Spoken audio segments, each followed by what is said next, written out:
I've been working really hard on my next episodes of Bare Naked, which is a shitload of fun, but it takes me forever since I'm a one-man show, and I'm far from a professional at this. Hopefully, the delay between the episodes isn't off-putting to current and future subscribers and followers. I'm really trying to up production values, and I'm doing a lot of legwork, such as interviews from both sides of the subjects I'm covering. I'm editing, writing, and the research alone is overwhelming. While doing some research for upcoming episodes, I happened on some subjects that kind of warranted their own little side videos. This is one of those subjects. He's incompetent. It's just something to put that much power in the hands of somebody who is so disconnected from facts and reasonable concern for the well-being of the rest of humanity and the future. I mean, it's an incredible moment, and I don't think we've ever had a president who you could look at and say that about so clearly. I mean, not even Nixon. Nixon, it was pathological in other ways, but Nixon was giving us the Clean Air Act. As much as you may not like Mr. Trump, don't you think that having somebody like him may be beneficial for the system? Are you system seriously as a whole? advocating Donald Trump? No, I don't believe it. You're just being provocative. What I think we know is that we have someone in charge who is a malignantly selfish con man. Even his own party is now realizing that he's incompetent.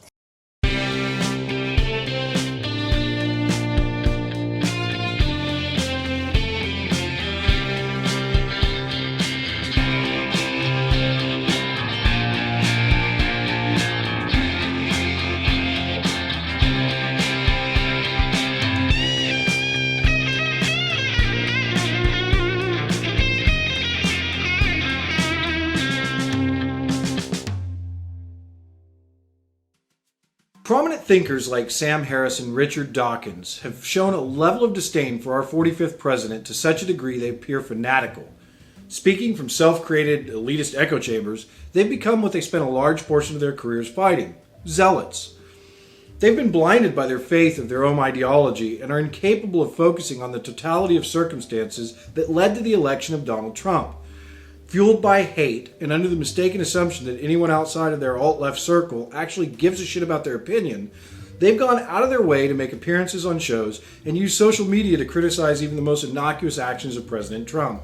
Sam and Richard were heroes in the so-called skeptic community when it was still popular to debunk religious ideology, and they've since struggled to maintain relevance and mass appeal. Low-hanging fruit made them popular, and what started out as what I feel to be a legitimate cause against extreme ideology soon became pontificating.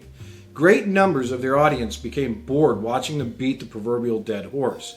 Now, I'm not trying to minimize their significant influence on me and possibly many others in regards to critical thinking, logic, reason, and freedom of speech, but their core values and inherent hypocrisy have come to light since President Trump won the GOP nomination. This shattered the view I had of two people I consider very influential, at least in my life. They are showing what the SJW community has always shown. If you disagree, you are uneducated. I am better than you because. Here's just one example of Sam speaking about the half of the country that did vote for Trump. But the crucial difference here, again, I'm just trying to describe what it's like to watch my movie as opposed to your movie or the movie watched by half the country. I can see that he must be persuading somebody. I mean, he fully persuaded half the country to become president. But there is never a moment where I find him persuasive. The people on the right, the people who are supporting Trump, are having the best 2 years of their lives. I mean, I have never seen such joy and happiness coming out of that segment of the public. But again, that's an amoral claim. I mean, you know that would have been said of, to take the extreme example, the burgeoning enthusiasm for the 1,000-year Reich in 1938. I mean, it's just like you get nothing with that claim. Objectivity and critical thinking are completely out the window here.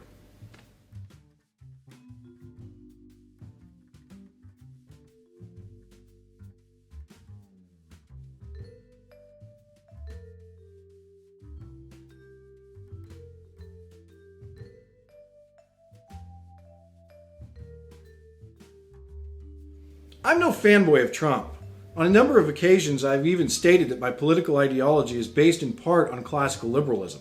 I'm pro-science, an atheist, pro-gay marriage, although let me clarify. I do not believe religious organizations should be compelled to honor same-sex marriages. I favor individual freedom, freedom of speech, freedom of the press, and free markets. I also strongly favor limited government. One could argue my stance is antithetical to the views of the left and right today. Knowing where I stand adds important context to this video and sets us up for the question, how could someone with classical liberal views support Donald Trump? The answer is quite simple. The status quo had to go. Trump has many flaws and faults, as do all of us, but he energized those of us that had felt left out. Our voices were drowned out by media conglomerates, career politicians, and elites. It pains me to see great minds like Richard and Sam fall victim to zealotry and perpetuate the inflammatory rhetoric that has divided the U.S. and world alike. Hard lines in the sand necessitate standing on one side or the other. Powerful voices like Sam and Richard have chosen their side, and in doing so, they chose a side that is attempting to subjugate the masses and racially divide us. They've become talking heads offering problems and criticism without solutions. People who prided themselves as problem solvers have resorted to pandering, and their short-sighted views make them incapable of seeing the bigger picture. In the unlikely event Sam or Richard even see this, I have some final questions and thoughts for you. Would you rather had Hillary or Bernie in the White House? What was the real rational choice here? Both of you claim Trump is a liar and a fraud, which I vehemently disagree with, but it makes me question if you were completely blind to the countless documented crimes committed by Hillary. Americans had little choice. I know, in a perfect world, a libertarian candidate or insert your ideology here candidate would have won, but in reality, no third party stands a chance in today's United States. I would have preferred eliminate 90% of the government candidate myself, but none made it. So I'll take what I can get from Trump. As with any political leader, I can only hope he does more good than bad, and frankly, I think he is.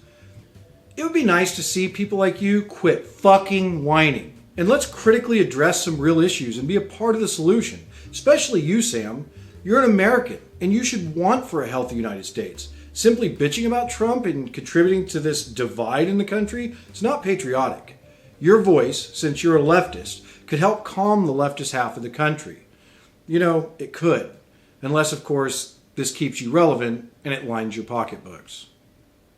One of the things that I write about and Periscope about is the triggers, or the tells for cognitive dissonance.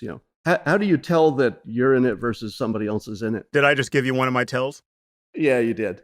The most classic one is to imagine that you can know somebody's inner mental processes. So if you imagine that in his mind he's thinking this, or in his mind he's hollowed out, or in his mind there's no depth. If you imagine that those are in there, I would say that is entirely imaginary and almost certainly a tell for cognitive dissonance. No, but it's not. Way, hold on. Let me finish the thought. Sure. And the trigger. So what I look for confirmation is there's got to be a trigger, and then the second thing, which is the tell. So I just described the tell, which is describing somebody's inner thoughts that you couldn't possibly know. And I mean, nobody could.